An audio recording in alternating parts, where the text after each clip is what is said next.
لو كان نقول لكم بلي هاد البسكويت رولي بدون فرن ساهل ماهل. السلام عليكم، جيتكم اليوم من ابان لي بسكويت رولي تقدروا ديروهم وزيد بدون فرن بلا ما طيبوا لا جينواز بلا والو، غير بالكاطو وانتم فريتوها. ما تنساوش تحتفظوا بالوصفه خاطش بنتها كي العاده الهبه تاع الدنيا. الحاجه الاولى اللي نديروها نحكم باكي كاطو مون هذا فوغي وشوكولا، نحطو في الروبو كامل هكذا، نحط كامل الباكي ونرحيه مليح حتى وين يترحالي كامل. من جهه واحده اخرى نطلعوا الكريمات تاعنا في ريسيبيون، درت كاس تاع بودره الشونتيي مع باطا كريم كراميل وزدت معاهم كاس الا ربع حليب يكون بارد. نطلع كلش بالباطور حتى نحصلوا على كريمه تكون حاكمه روحها. نحطوها بجهه في ريسيبيون واحد اخر، ندير 3 كيسان من هذاك الكاطو اللي كنا رحيناه تاع مون، نزيد عليه 2 بايط تاع كريم كراميل و2 مغارف كبار معمرين مليح تاع الكاكاو البني ذو النوعيه المليحه، وهنا زدت عليها باطا كريم كراميل ونبدا نلمها بالحليب حتى تحصلوا على اون بات تقدروا تشكلوها كيما تحبوا نتوما هكذا تكون طريه.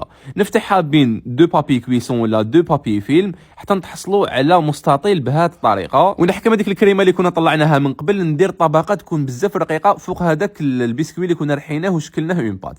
نبدا نرولي هكذا بالبابي كويسون، دائما نعاود نروحي بابي كويسون سي كيفاش نزير عليها مليح، نحطها في الكونجيلاتور مده نص ساعه ولا في الفريجيدير 2 سوايع. ومن بعد نجي نحي لي كوتي بهذه الطريقه، دوبت باتا كلاصي واللي هي اولي مع شويه تاع الزيت، ونجي نقلاصي بها بهذه الطريقه، نحي كامل هذوك الزوائد تاع الشوكولا، زينتها بلي زيكزاك شويه تاع لافخاز وتقدموها وبصحتكم.